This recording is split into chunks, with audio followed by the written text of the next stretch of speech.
এছাড়া প্রত্যেক দিন সকালে 10 বার এবং সন্ধ্যায় 10 বার করে দরুদ পড়বেন। তাহলে কি হবে? ইনশাআল্লাহ তাআলা আপনি, আমি, আমরা সবাই কিয়ামতের মাঠে নবী সাল্লাল্লাহু আলাইহি ওয়াসাল্লামের সুপারিশ পেয়ে যাব ইনশাআল্লাহ।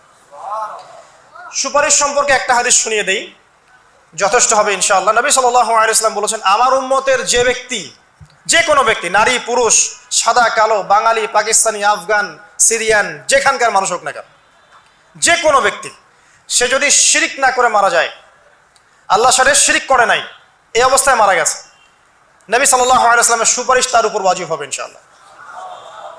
ইনশাআল্লাহ সে জান্নাতে যাবে যদি শিরিক না করে মারা যায়। অন্য যে কোনো পাপ আল্লাহ যাকে ইচ্ছা মাফ করতে পারেন। নবী সাল্লাল্লাহু আলাইহি ওয়াসাল্লাম বলেছেন, নবী সাল্লাল্লাহু আলাইহি ওয়াসাল্লামের প্রতি দরুদ পাঠ করা হলে এই দরুদগুলো সংগ্রহ করার জন্য এক শ্রেণীর ফেরেশতা আছেন, স্পেশাল ফেরেশতা, মালায়েকা। আর আমাদের সায়েন্স অবশ্য মালায়েকায় বিশ্বাস করে না, তারা জিন জাতিতেও বিশ্বাস করে না, যদিও বা অনেক তত্ত্ব উপাত্তর সাথে জিনের সম্পর্ক আছে। এটা আবার কেমন কথা? এটাও কোরআনেই আছে যে দুনিয়াতে যে ব্যক্তি শয়তান, মানুষ শয়তান, তার সাথে জিন শয়তানের যোগাযোগ থাকে। বিশ্বাস করেন না? দুনিয়াতে যে ব্যক্তি মানুষ শয়তান, তার সাথে জিন শয়তানের যোগাযোগ থাকে। একটা হাদিসে এমনও পড়েছিলাম আমরা স্টুডেন্ট লাইফে, আল্লাহ রাব্বুল আলামিন যখন কোন আদেশ নাজিল করেন তখন ফেরেশতারা সেটা নিয়ে ডিসকাস করতে থাকেন আসমানে, এবং জিন জাতি প্রথম আসমানের কিনারা পর্যন্ত পৌঁছে যায় এবং সেখানে গিয়ে কানে শ্রবণ করার চেষ্টা করে কি নিয়ে আলোচনা করা হচ্ছে। যদি কোনো একটা সংবাদ তাদের কান পর্যন্ত চলে আসে, তাদেরকে বিতাড়িত করার জন্য আল্লাহ রাব্বুল আলামিন উল্কাপিণ্ড ছোড়েন। ওখানকার ফেরেশতারা আছেন, তারা অগ্নিশিখা নির্বাপন করেন। সূরা সফফাতের প্রথম দিকে পড়ে দেখবেন। এই জিন দুনিয়াতে যে কবিরাজ বা তান্ত্রিক বা জাদুকরের আন্ডারে আছে, সে এসে তাকে জানিয়ে দেয় এই হতে যাচ্ছে। তখন সেই তান্ত্রিক এই সত্যটার সাথে আরো 100টা মিথ্যা জড়িয়ে জনগণকে বিভ্রান্ত করে। তখন তার কথা ফলে যায়, মানুষ মনে করে যে তান্ত্রিক অনেক বড় কিছু হয়ে গেছে। তো এগুলো সবই ফিতনা। যাই হোক, এই জিনের ব্যাখ্যা কিন্তু আমরা করতে পারছি না বিজ্ঞান দিয়ে। নবী করিম সাল্লাল্লাহু আলাইহি ওয়াসাল্লাম বলেছেন, এক শ্রেণীর স্পেশাল ফেরেশতা আছেন যারা দরুদগুলোকে সংরক্ষণ করেন। আমরা যে কথাগুলো বলছি রেকর্ড হয়ে যাচ্ছে না? আজকে থেকে 100 বছর 200 বছর আগে মানুষ এটা কল্পনা করতে পারতো? আমরা এখন যেখানেই মুভ করছি, সিসি ক্যামেরা, ভিডিও, এটা সেটা, স্যাটেলাইট, এগুলো আছে না? আজকে থেকে 300 বছর আগে মানুষ এগুলো বিশ্বাস করতে পারতো? আজকে থেকে 1000 বছর আগের কোনো মানুষকে বলেন যে স্যাটেলাইট দিয়ে পুরো বিশ্ব নিয়ন্ত্রণ করা যায়, সে বলবে যে পাগল, তার মাথায় ঢুকবেই না স্যাটেলাইট কি জিনিস। ঠিক একইভাবে আল্লাহ পাকের জ্ঞান হচ্ছে লক্ষ কোটি কোটি বছর আগের, চির নতুন, চির প্রাচীন, চির আধুনিক। এই জ্ঞানের ঊর্ধ্বে কারো জ্ঞান নয়।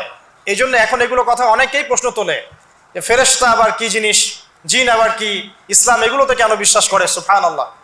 মানে তাদের বক্তব্য হচ্ছে ল্যাবরেটরিতে যেটা প্রমাণ করা যাবে না সেটার অস্তিত্ব নাই। প্রত্যেকটা বস্তুকে হয় কঠিন হতে হবে, না হলে তরল, না হলে বায়বীয়, এর বাইরে কিছু নাই। আসলে কি তাই? তো সবকিছুকেই বিজ্ঞান দিয়ে ব্যাখ্যা করতে হবে জরুরি না, এর ঊর্ধ্বে অনেক কিছু আছে। এর জ্ঞান, এর শেষ সীমা থেকে আল্লাহ পাকের জ্ঞান শুরু হয়। অতএব এটাকেই চূড়ান্ত জ্ঞানের মানদণ্ড মনে করার কোনো কারণ নাই। আমাদের মধ্যে একটা শিরকি আকীদা ঢুকে গেছে এখন। এটা একটা শিরকি আকীদা। সেটা হচ্ছে যে কোনো বিষয় যদি বৈজ্ঞানিকভাবে প্রমাণিত না হয়, কোরআন সুন্নাহয় থাকলেও মনে করি এটার অস্তিত্ব নাই। এটা আমাদের সাইকোলজিক্যাল সমস্যা। এখন এই জেনারেশনের বেশি সমস্যা, কারণ তারা পড়াশোনা করতে করতে মনে করছে সব কিছুকেই বিজ্ঞান দিয়ে প্রমাণ করতে হবে। তুমি তো তোমার আত্মাকেই প্রমাণ করতে পারবে না। একটা মানুষ হাঁটছে রাস্তা দিয়ে, পড়ে গেল, ডেড, এরকম হচ্ছে না? তাহলে কি এমন ছিল তার দেহের মধ্যে, বের হয়ে চলে গেল, সে ডেড? বলবে হৃদযন্ত্রের ক্রিয়া বন্ধ হয়ে মারা গেছে। তা ক্রিয়াটা বন্ধ হলো কিভাবে? কে হুকুম করলো? কার আদেশে বন্ধ হলো? কে নিয়ে গেল রুহটা, আত্মাটা? তো এগুলো তো ব্যাখ্যা করতে পারবে না। সো এই কনসেপ্ট থেকে বের হয়ে আসতে হবে যে প্রত্যেকটা বিষয় বিজ্ঞান দিয়ে প্রমাণ হলে পরেই বিশ্বাস করবো, না হলে করবো না, এটা ঠিক নয়। কোরআন এবং সুন্নাহ যা আছে এটা চূড়ান্ত। এর বাইরে যা আছে এটা যদি কোরআন সুন্নাহর সাথে মিলে যায় আমরা গ্রহণ করব, কোনো সমস্যা নাই। কিন্তু না মিললে আমরা কোশ্চিন কালো সেটা মানতে রাজি নই। আসুন, নবী করিম সাল্লাল্লাহু আলাইহি ওয়াসাল্লাম বলেছেন এক শ্রেণীর স্পেশাল ফেরেশতা আছেন, মালায়েকা, নূরের তৈরি, আলোর তৈরি, আলো দিয়ে তৈরি, নূর দিয়ে তৈরি, যারা নিঃসন্দেহে আলোর বেগের চেয়ে বেশি বেগে ভ্রমণ করতে পারেন, নিঃসন্দেহে।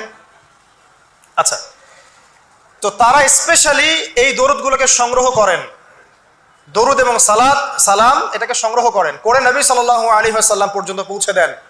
এরপর আল্লাহ রাব্বুল আলামিন আল্লাহ সুবহানাহু ওয়া তাআলার ইচ্ছায় নবী করিম সাল্লাল্লাহু আলাইহি ওয়াসাল্লাম এর জবাব দিয়ে থাকেন। একটু চিন্তা করেন যে আপনি মনে করেন আল্লাহ রাসূল সাল্লাল্লাহু আলাইহি ওয়াসাল্লামের দরজায় দাঁড়িয়ে আছেন, কথার কথা মনে করেন যে তিনি জীবিত আছেন, কথার কথা আপনি তার বাড়ি চেনেন, তার বাসায় গেলেন, গিয়ে নক করলেন, গিয়ে নক করে বললেন আসসালামু আলাইকুম। এবার নবী সাল্লাল্লাহু আলাইহি ওয়াসাল্লাম ভিতর থেকে আপনাকে বললেন, কথার কথা ধরে নেন যে ওয়ালাইকুম আসসালাম। এর অর্থ কি? ওয়ালাইকুম আসসালাম অর্থ কি? আপনার উপরেও শান্তি বর্ষিত হোক। আচ্ছা, আবার মনে করেন আপনি বাসার ভিতরে আছেন, আপনার বাসায় নবীজি এসেছেন সাল্লাল্লাহু আলাইহি ওয়াসাল্লাম, কথার কথা। এবার তিনি আপনার দরজায় নক করছেন, নক করে বলছেন আসসালামু আলাইক, তোমার উপর শান্তি বর্ষিত হোক। তো নবী সাল্লাল্লাহু আলাইহি ওয়াসাল্লামের এই যে দোয়া, তোমার উপরে শান্তি বর্ষিত হোক, এটা যে যত বেশি পাবে তার জীবনটা তত সুন্দর হবে না? অতএব যে ব্যক্তি যত বেশি দরুদ পাঠ করবে, যত বেশি সালাত প্রদান করবে নবী সাল্লাল্লাহু আলাইহি ওয়াসাল্লামকে, ইনশাআল্লাহ তাআলা সে সচ্ছল হবে, টেনশন ফ্রি থাকবে, সুখে শান্তিতে পৃথিবীতে বসবাস করবে ইনশাআল্লাহ।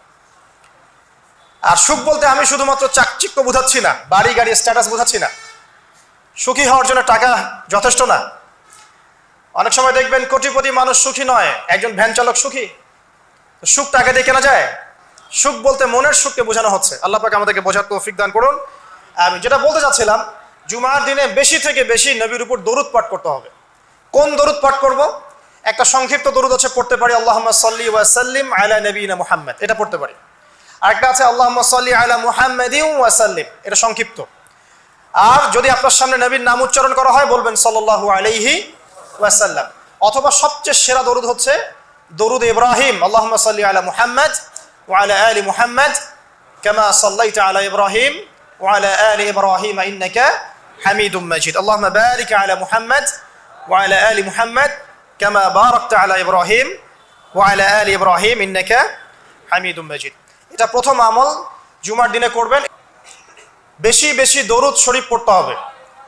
জুমার দিনে বেশি বেশি দরুদ পড়তে হবে, কারণ নবী করিম সাল্লাল্লাহু আলাইহি ওয়াসাল্লাম বলেছেন জুমার দিনে নবী সাল্লাল্লাহু আলাইহি ওয়াসাল্লামের উপরে যে দরুদ পড়া হয় এগুলো তার কাছে পেশ করা হয়, তার সামনে উপস্থাপন করা হয়। কেউ সালাম দিলে নবী করিম সাল্লাল্লাহু আলাইহি ওয়াসাল্লাম তার জবাব দিয়ে থাকেন। এখন এই জবাব কিভাবে দেন এটা সম্পূর্ণ আল্লাহ পাকের ব্যাপার। এটা নিয়ে আমাদের বৈজ্ঞানিক ব্যাখ্যার দরকার নাই। আমরা বিশ্বাস রাখবো নবী সাল্লাল্লাহু আলাইহি ওয়াসাল্লাম জবাব দিয়ে থাকেন সালামের। আমরা আত্মা কাকে বলে জানি না। আত্মার কি কোনো বৈজ্ঞানিক ব্যাখ্যা আছে? স্বপ্ন দেখি মাঝে মাঝে আমরা, স্বপ্ন সত্য হয়। অনেক সময় অনেকের স্বপ্ন সত্য হয়, কোরআন তার সাক্ষী। অনেক সময় অমুসলিমের স্বপ্ন সত্যি হতে পারে, কোরআন তার সাক্ষী। ইউসুফ আলাইহিস সালাম জেলখানায়, মনে আছে? দুজন ব্যক্তি স্বপ্ন দেখলেন, একজন শরাব পান করাচ্ছেন মনিবকে, আর একজনের মাথার মধ্যে রুটি, এখান থেকে পাখি রুটি খেয়ে চলে যাচ্ছে। এই দুজন ব্যক্তি কিন্তু অমুসলিম, মুসলিম নন।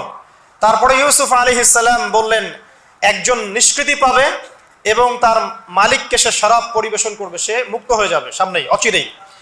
আরেকজন ব্যক্তি তোমাকে শুলদণ্ড দেওয়া হবে, তোমার মাথার মধ্যে যে মগজ আছে এটা পাখি এসে খেয়ে ফেলবে। কুদি আল আমর, এটা হয়ে গেছে, এটা আল্লাহর পক্ষ থেকে ফয়সালা। তাহলে এই স্বপ্ন মিথ্যা ছিল না সত্য? তো এই স্বপ্নের বৈজ্ঞানিক কি ব্যাখ্যা আছে? বিজ্ঞান কি এই পর্যন্ত যেতে পারবে? নাই। অতএব সবকিছুর বৈজ্ঞানিক ব্যাখ্যা খুঁজতে হবে না।